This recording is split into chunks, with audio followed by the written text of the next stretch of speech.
I'm Corbett Wall with DV Auction, here with your feeder flash for Friday, June the 16th, brought to you in part by Noromycin by Norbrook. Noromycin 300 LA is economical. Bottle for bottle, it treats 33% more head compared to the 200 milliliter oxytetracycline injectables, but in a lower volume dose. For more information, go to norbrook.com. Packers take the leverage back, and Packer mentality worked. They claimed that they had plenty of cattle. They had all the inventory they needed. Just a few days ago, they were scrambling for cattle and short bought and hungry for anything and shooting higher bids every day. But going into this week, they were determined to get the leverage back, get this runaway market calmed down, and they've got it done with help from the board. The board was down a couple of days this week, pretty good, and just kind of stunted that rally that we've been watching go up here. But it's a little frustrating for your fat cattle sellers to just decide that maybe the Packers don't need their cattle, but they want to get rid of them worse than the Packers need them. So that's the game, and that's what happened. We saw prices, a couple bucks lower, $2 to $5 lower in the northern plains. Didn't see a whole lot of movement though. So we'll see about those guys that hung in there tight till the very end of the week here on Friday, and maybe even into Saturday, who knows, that decided they didn't want to take less money for their cattle, and we'll see if that works. The southern plains hadn't sold anything yet at all. They're dug in, and they're thinking that they should get somewhere close to steady with last week, which would have been 185 in Texas, 186 in Kansas, but 182 online was the best that we heard that they were bid this week, and they've sold 100 head in the entire Texas and Kansas feedlot areas confirmed so far. I don't know if anything happened after hours, but sure haven't heard of anything. But just kind of stunted the market here a little bit. And your feeder cattle market too. We saw prices kind of come back down on Thursday after they were reaching new highs every day of the week, and they have been doing that for the last several weeks. But I'm not sure if they'll come back to life again. The feeder runs are really going to get scarce here going forward. We got 4th of July coming up here before long. Most sale barns, in a general rule, don't really want to own their sale barn in the last half of June and the first half of July. So any excuse they can find to shut that thing down, they'll do it. All sale barns will be shut down the week of 4th of July. I've heard of many sale barns, especially in the northern plains, that are not going to be open the week before that too. Just looking, like I said, looking for any reason to be closed down, because it takes money to open those things up, to bring help in and everything, if they're not going to have many cattle to sell. And we've sold so many more cattle than we really had available all spring here. And I keep telling you, we're just selling them back and forth to each other. There's not more cattle, there's fewer cattle, but our receipts have been staying up pretty good. But I think they are really going to get scarce here going forward until we get late into July, and then we start seeing some cattle come off the double stock pastures in the Flint Hills and the Osage, and then some of those will go to the sale barns. A lot of them will go direct. We're going to get into our video sales. Everybody's going to be talking about the videos. Those are going to start right around 4th of July. Before that, during that, and after that, we're going to see a lot of video sales for delivery in late summer and into early fall. But have we seen the top for the fat cattle market? Could be. We may have seen the top, and it was a square number, 190 in the northern plains and $3 dressed. I mean, that's going to be easy to remember. And historically, when we start getting into the late part of the summer, we see a lot of pressure. Normally, because we have higher numbers of market-rated cattle, they've been pulling the cattle forward, and there's nothing really behind them. And we knew that we had a lot less cattle to shop from than what we normally have. But as we start getting more into the fall, then we're going to get tight again, and I think we could see our record prices come back again. It depends on how much they let them fall. If they let them fall, you know, $10, $15, $20, $100, it's going to be hard to get back up to the record levels that we've seen. But if they just try to hold their ground here a little bit, we may see some record prices come back here as we work later in the year. If you're having a hard time finding this report, and especially a lot of you guys use the BMC app on your phone and that's not available anymore, we do have the availability to text this report to you. So pay attention to the beginning of this report. Every time it comes out, shows you how you can text the word flash and get this report sent to your phone in a text message, and you just hit it and it'll take you right to this report every time.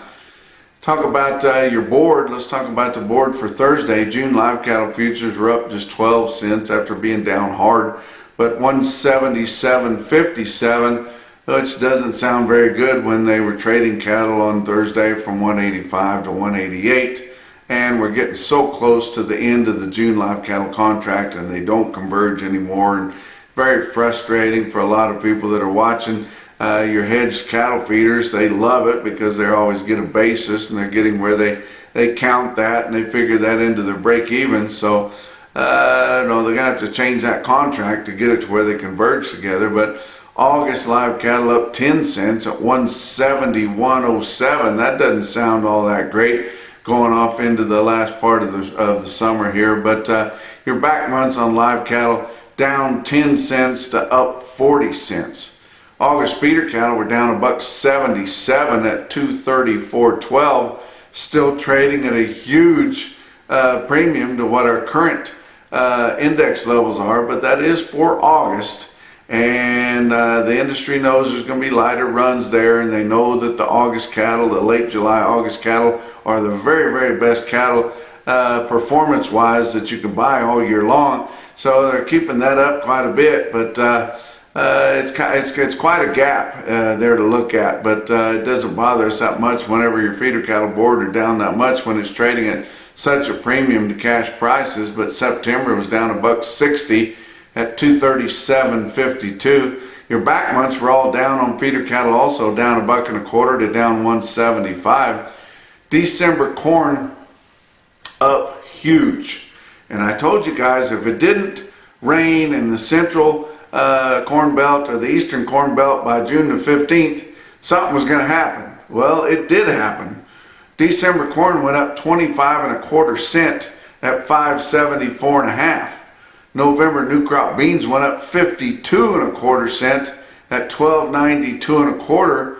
Kansas City July wheat went off the board. September Kansas City wheat was up 26.5 at 808.75 cents a bushel. But we still got some chances for some decent rain here over the next week or so. We hope that they get some decent rain in the central, the eastern corn belt. That will be integral to making a big crop. I mean, it looked really good early. It's starting to get a little bit of dry and they're starting to roll up on us a little bit, but there's still plenty of chances to get rain, and it can happen at any time out there, and then it will get things back to where it was. But it's just a weather market on your grains, and we haven't seen a lot of rain in central and eastern corn belt, and it's going up. That's just what happens. Fat cattle trade, a direct basis there in your 5-area feeding region. Iowa had confirmed sales of 4,300 head, only 7,800 for the week through Thursday's confirmed sales. Live sales in Iowa 185 to 188 and pretty evenly spread there. And that's $2 to $5 lower than last week's market. Dress sales from $2.93 to $3, and that's steady to as much as $7 lower. Nebraska had more movement, 9,600 head, 14,000 for the week, but when you're used to moving about 30,000 for the week in Nebraska, that's still really light going into Friday.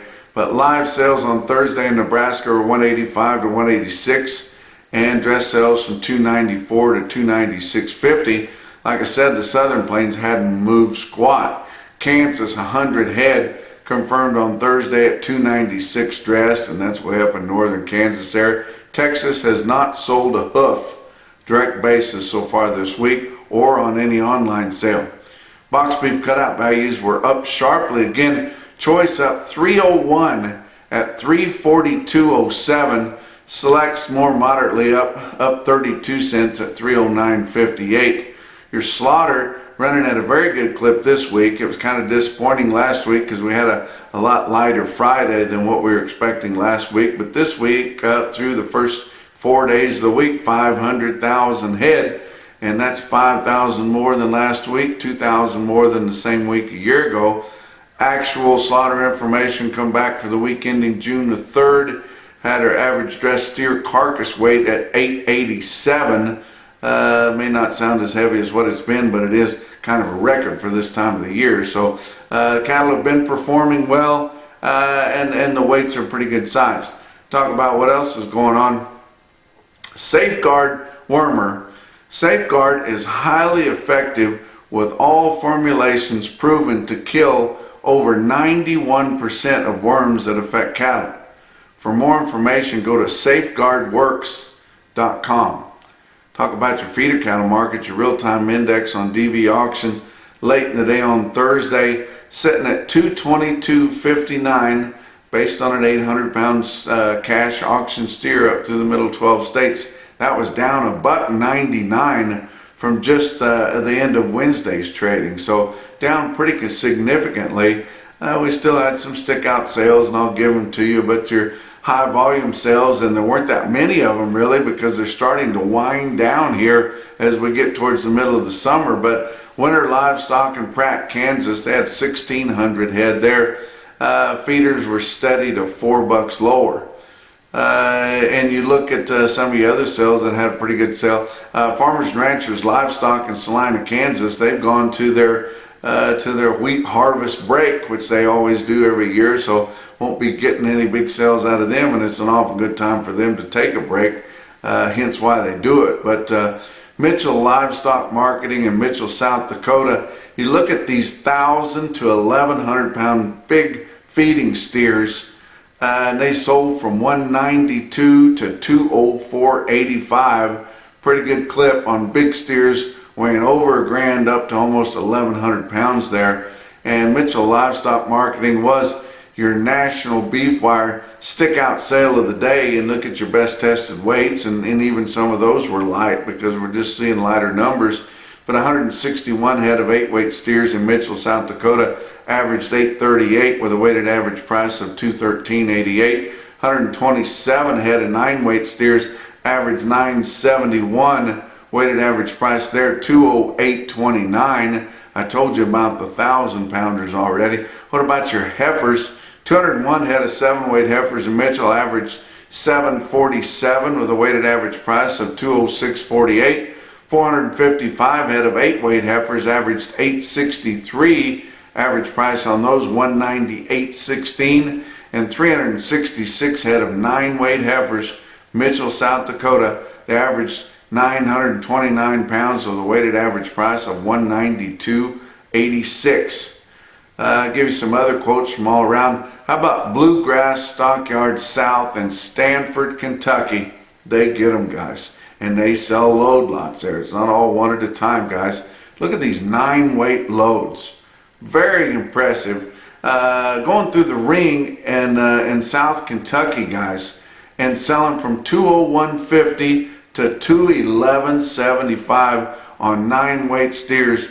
Bluegrass Stockyard South in Stanford, Kentucky, excluding the one load that I'm sure you noticed there. That was 51 head of Holstein steers, weighed 966 at 164. How about Lamona, Iowa? Good friends that run that market there. And M.L. McCray, he was my neighbor when I lived in northwestern Missouri. Lived just north of me over the hill there, and we both had reputation cattle. It's just that his reputation was at one end of the spectrum and my reputation was at the other. But ML has marketed his cattle through Lamoni livestock auction there forever. He sold 7 loads on Thursday. They averaged 900 pounds with an average price of $226.17. Very impressive there for backgrounded steers. How about Clarinda, Iowa? Clarinda Livestock Auction, they sell 51 steers, weigh 564 at $295.50. But the most impressive quote that I saw anywhere on Thursday in your Macrocin, no BS, top quote for the day, come out of Winter Livestock in Pratt, Kansas. It was 55 steers, weighed 927 at $235.10. And that's your feeder flash for Friday.